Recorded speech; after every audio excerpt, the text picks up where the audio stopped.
ఏరా సుందరాన్ని కలిశావా? ఏమన్నాడు? అమ్మాయి జాతకం ప్రకారం ఇంకో 2 ఏళ్ల వరకు పెళ్లి చేయకూడదంట. దానికి నువ్వేమన్నావు? జాతకంలో అలా ఉన్నప్పుడు దానికి మనమేం చేయగలం నానమ్మా? ఎలాగో ఇంతకాలం ఆగేం కదా, ఇంక 2 ఏళ్లేగా. అది నిజమేలే.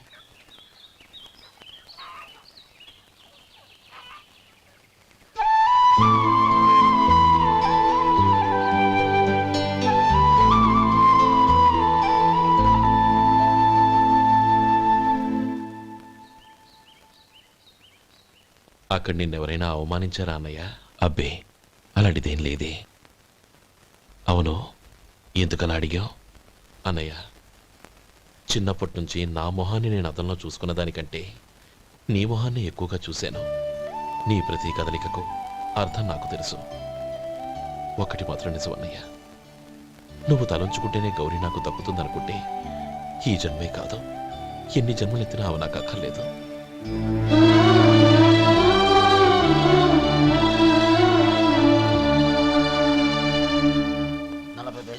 మీ హోటల్లో టిఫిన్లు అన్ని బ్రహ్మాండంగా ఉన్నాయండి. గుడ్, చాలా థ్యాంక్స్ అండి.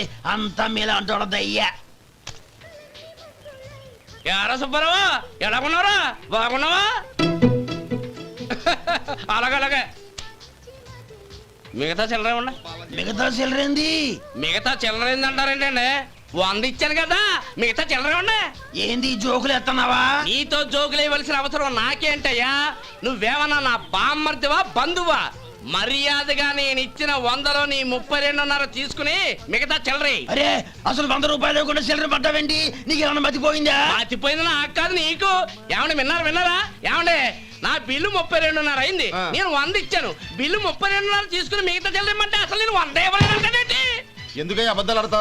ఇచ్చే బుద్ధేనంటే ఒక బసరైపోద్ది. వచ్చారంటే పెద్ద పెద్దరాడి తీర్పు చెప్పడానికి ముందు నువ్వు బిల్లు కట్టు. నేను బిల్లు కట్టడం ఏంటయ్యా బాబు?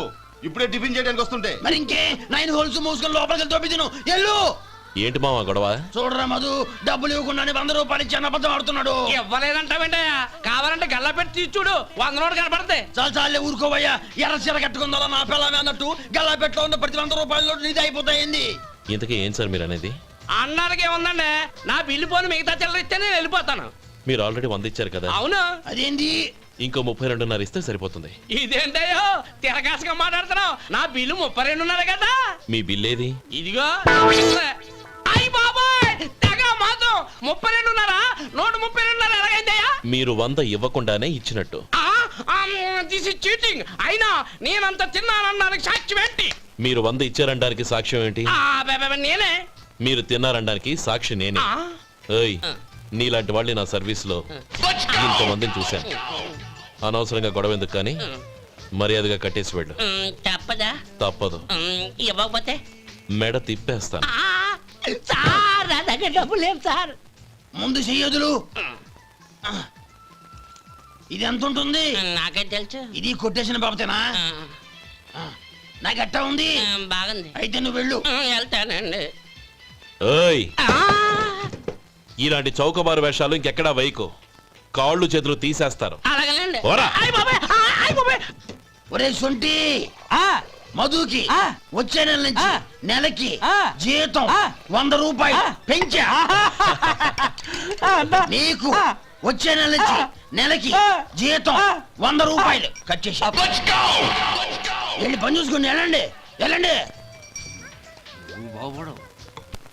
మాస్టారు, మాస్టారు, వస్తున్నాను ఉండవయ్యా. ఇల్లు పోస్ట్ ఆఫీసు ఒకటైపోవడంతో నా ప్రాణాలు పోతున్నాయి. ఒక టైం లేదు, పాడు లేదు.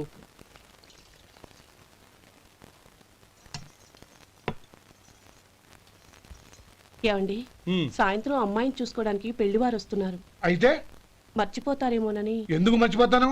ఇది 36వ సంబంధం. వాళ్ళందరికీ నచ్చంది వీళ్ళకి మాత్రం నచ్చుతుందా? మర్చిపోతాను.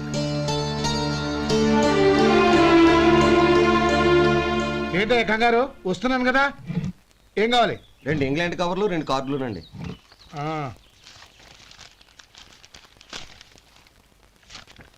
4.5 ఇవ్వు. ఇవ్వండి.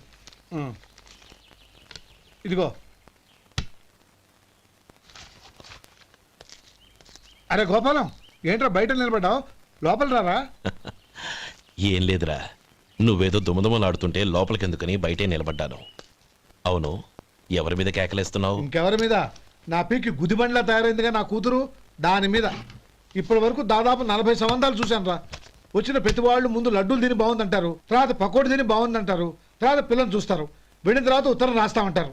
అంతే, మళ్ళీ తుపాకీ దెబ్బ కూడా దొరకరు. కారణం ఏంటో చెప్పరు. అంతా నా కర్మ. ఏ జన్మలో ఏ పాపం చేశానో ఏమిటో. అసలు దీని జాతకంలోనే ఇది చెల్లుందిరా. ఎవరినన్నా ఏ లాభం? రే, ఏంట్రా ఆ మాటలు? అమ్మాయి బాధపడదు. కొత్తగా బాధపడటానికి ఏముందిరా? తిట్టి తిట్టి నాకు పడి పడి దానికి అలవాటైపోయింది. నా సంగతి సరే, ఏంటి ఇలా వచ్చావు? ఉత్తరం, మనీ ఆర్డరు, అంతేగా? రేయ్, నేను ఓ మాట చెప్తాను, నువ్వేం అనుకో కదా. భలేవాడివే, చెప్పరా. సంపాదించిందంతా తమ్ముళ్ళకే ఖర్చు పెట్టకుండా నీకంటూ కొంచెం వెనకేసుకోరా. నా గురించి నీకు తెలుసుగా. నా తమ్ముళ్ళందరినీ కష్టపడి చదివించి ప్రయోజకులు చేశాను. వాళ్ళు సంపాదించడం మొదలెట్టాక నా మొహం కూడా చుట్టం మానేశారు. ఇవాళ నా కూతుర్ని కనీసం గుమాస్తాకిచ్చి పెళ్లి చేయలేని స్థితిలో ఉన్నాను. నా పరిస్థితి నీకు రాకూడదని చెప్తున్నాను. నాకు అలాంటి పరిస్థితి రాదురా. నా తమ్ముళ్ళు రత్నాలు. Let's go.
మీలో శేఖర్ ఎవరండి?